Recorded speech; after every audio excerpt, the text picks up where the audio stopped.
ফ্লাইওভারের নিচে কাপড়ের টুকরো দিয়ে ঘর বানিয়েছেন এক বৃদ্ধা। সেই ঘরে প্রতিবন্ধী সন্তান ও অসুস্থ স্বামীকে নিয়ে বসবাস করছেন তিনি। পথচারী ও স্থানীয় লোকজনের সাহায্যে দুবেলা দুমুঠো খেতে পারে এই পরিবারের সদস্যরা, অন্যথায় অনাহারে থাকতে হয় তাদের। প্রতিবন্ধী সন্তান ও বৃদ্ধ স্বামী পায়নি কোনো সরকারি ভাতা। এদিকে জেলার সমাজসেবা কর্মকর্তা বলছেন, দ্রুতই পরিবারটির পুনর্বাসনে ব্যবস্থা গ্রহণ করা হবে। অসহায় এই পরিবারটির কষ্টের কথা তুলে ধরছেন সহকর্মী অজয় সরকার ছোটন। ফ্লাইওভারের নিচে কাপড় দিয়ে ঘর বানিয়েছেন শেফালী বেগম। সেই ঘরে প্রতিবন্ধী সন্তান আর বৃদ্ধ স্বামীকে নিয়ে বসবাস করছেন। গাজীপুরের ঢাকা টাঙ্গাইল মহাসড়কের নাউজোর ফ্লাইওভারের নিচে এমন দৃশ্য। বৃদ্ধ মা তার প্রতিবন্ধী সন্তানের যত্ন নিচ্ছে। পাশেই কাপড়ের তৈরি একটি ঘরে অসুস্থ স্বামী শুয়ে আছে। অর্থের অভাবে স্বামীর চিকিৎসা করাতে পারছেন না শেফালী বেগম। কখনো খেয়ে কখনো না খেয়ে দিন পার করছে এই অসহায় পরিবারটি। মাথা গোছার ঠাঁই না থাকায় শত কষ্টে নিরুপায় হয়ে গত 3 বছর ধরে আশ্রয় নিয়েছে ফ্লাইওভারের নিচে।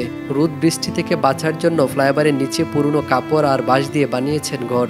ধুলো বালির মধ্যে মাটির উপর পাটি বিছিয়ে প্রতিবন্ধী সন্তান ও অসুস্থ স্বামীকে নিয়ে দিনের পর দিন পার করছেন শেফালী বেগম।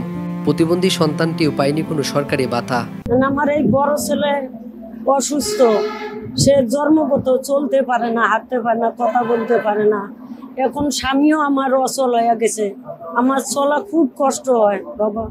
জীবনের তাগিদে কুড়িগ্রাম থেকে প্রতিবন্ধী সন্তান ও বৃদ্ধ স্বামীকে নিয়ে গাজীপুরে আসেন শেফালী বেগম। সমাজসেবা কিংবা জনপ্রতিনিধিদের কাছে মানবিক সাহায্যের আবেদন করেও পায়নি কোনো সহযোগিতা। তাই তো পরিবারটির পাশে দাঁড়ানোর অনুরোধ জানাচ্ছে পথচারী ও স্থানীয় লোকজন। ওনারা এখানে থাকে, বহুদিন ধরে থাকে, ওনাদের কোনো ব্যবস্থা হয় না। অনেক লোকজন আসে, গরিব মানুষ, থাকার কোনো ব্যবস্থা নাই। তাদের একটা ব্যবস্থা করে দেওয়ার দরকার অবশ্য। এনারা খুব কষ্টে থাকে। 3টা ছেলে একটা মেয়ে, বুঝছেন, এই পোলাপানগুলো নিয়ে এখানে থাকে। এখন মনে করেন স্বামীটাও অসুস্থ, বিছনায় পড়ে রয়েছে, কাজকাম পারে না। এখন একটা প্রতিবন্ধী ছেলে আছে, তাও মনে করেন যে কথা বলতে পারে না, খাইতে পারে না, পুরসা পায়খানা করতে পারে না। মারে বলে মায় সব কিছু করায় দেয়।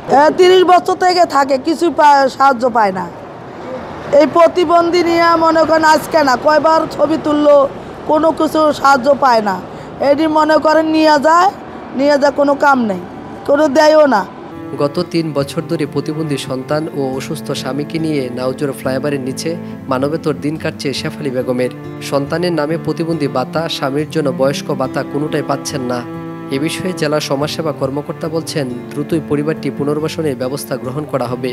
আমরা আশা করছি যে আপনার দেয়া তথ্য অনুযায়ী আমরা তাদের সাথে দেখা করব এবং কী সাপোর্ট দিলে এই পরিবারটা সুন্দরভাবে জীবনযাপন করতে পারে বা একটা ভালো জায়গায় তাদেরকে রাখতে পারি, সেই হিসেবে প্রতিবন্ধী যদি হয়ে থাকে তারা প্রতিবন্ধী ভাতা পাবেন, এবং যারা যে বয়স্ক ব্যক্তি রয়েছেন আমরা যদি দেখি যে তারা এই বয়স্ক ভাতার আওতায় আনা যায়, তাহলে আমরা তাকে আনার ব্যবস্থা করব।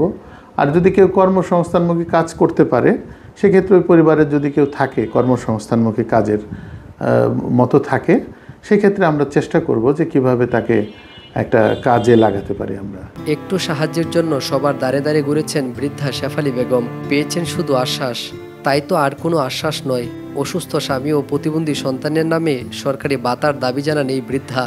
অজয় সরকার জুটন, আনন্দ টিভি, গাজীপুর।